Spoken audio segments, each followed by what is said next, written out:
23 जनवरी 2023 को गाजा में इजरायली सेना के जमीनी हमले के दौरान अल कासिम ब्रिगेड ने आईडीएफ के 21 जवानों को रॉकेट प्रोपेल्ड ग्रेनेड अटैक से उड़ा दिया था। ये सभी जवान एक दो मंजिला इमारत के भीतर थे। इसी दौरान अल कासिम ब्रिगेड के लड़ाके इन सैनिकों को सुरक्षा दे रहे हैं। इजरायली टैंक पर रॉकेट लॉन्चर से हमला करते हैं और इसके तुरंत बाद उस बिल्डिंग पर एक आरपीजी दाग दिया जाता है, जिससे पूरी बिल्डिंग जमींदोज हो जाती है और उसमें इजरायल के 21 सैनिक मारे जाते हैं।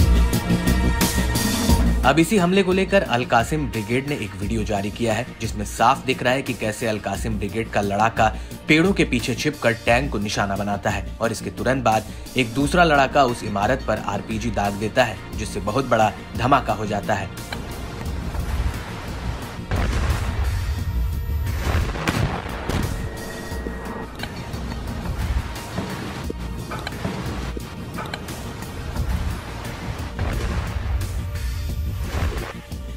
दरअसल ये पहली बार है जब जमीनी हमले में एक ही दिन में इजरायल के इतनी बड़ी तादाद में सैनिक मारे गए हों। इस हमले को लेकर इजरायली सेना के प्रवक्ता रियर एडमिरल डैनियल हैगरी ने बताया कि किबुत्ज किस्सुफिम के करीब इजरायली सैनिक सेना के लिए बफर जोन बना रहे थे। इसी दौरान उन पर आरपीजी अटैक हुआ। ये सैनिक यहाँ पर हमास के ठिकानों को गिराने की तैयारी कर रहे थे। האירוע התרחש באזור לחימה, כאשר חוליית מחבלים הפתיעה את הכוח בירי רקטות RPG. הרקטה הראשונה פגעה באחד המבנים שבתוכו נפרסו חומרי הנפץ. הפגיעה ככל הנראה הובילה לפיצוץ שגרם לקריסת המבנה ולקריסת המבנה שסמוך לו. מרבית הלוחמים נהרגו כתוצאה מהפיצוץ וקריסת המבנים. רקטה נוספת פגעה בטנק.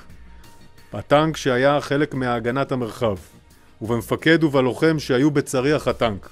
בטרם הספיקו לירות לעבר המחבלים.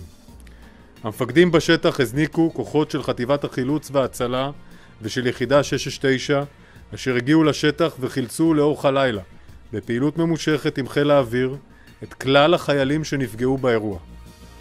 वहीं दूसरी तरफ हमास की सैन्य शाखा अल कासिम ब्रिगेड ने इसे हमले की जिम्मेदारी ली है और खुलासा किया कि उसने अल मगाजी रेफ्यूजी कैंप के पास एक इमारत पर हमला किया, जहां पर एक इजरायली इंजीनियरिंग यूनिट तैनात थी, जिसमें बारूद का धमाका हुआ और धमाके से बिल्डिंग इजरायली सैनिकों के ऊपर आ गिरी। वहीं दूसरी तरफ इजरायल के प्रधानमंत्री बेंजामिन नेतन्याहू ने कहा है कि गाजा में जंग तब तक नहीं रुकेगी तब तक कि आईडीएफ गाजा पर फतेह हासिल नहीं कर लेती।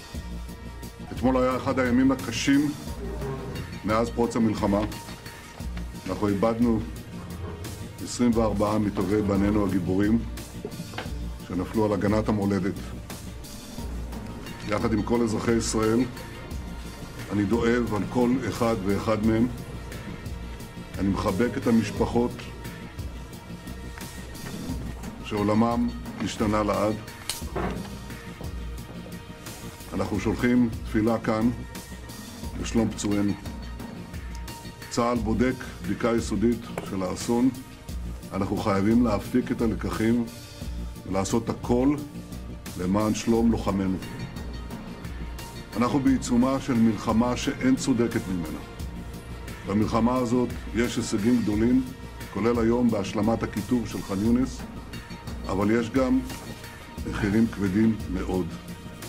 אנחנו מרכינים ראש לזכר נופלנו, ועם זאת איננו לרגע מפסיקים לחתור ליעד שאין לו תחליף, השגת הניצחון המוחלט. יחד נילחם, ובעזרת השם, יחד ननצח।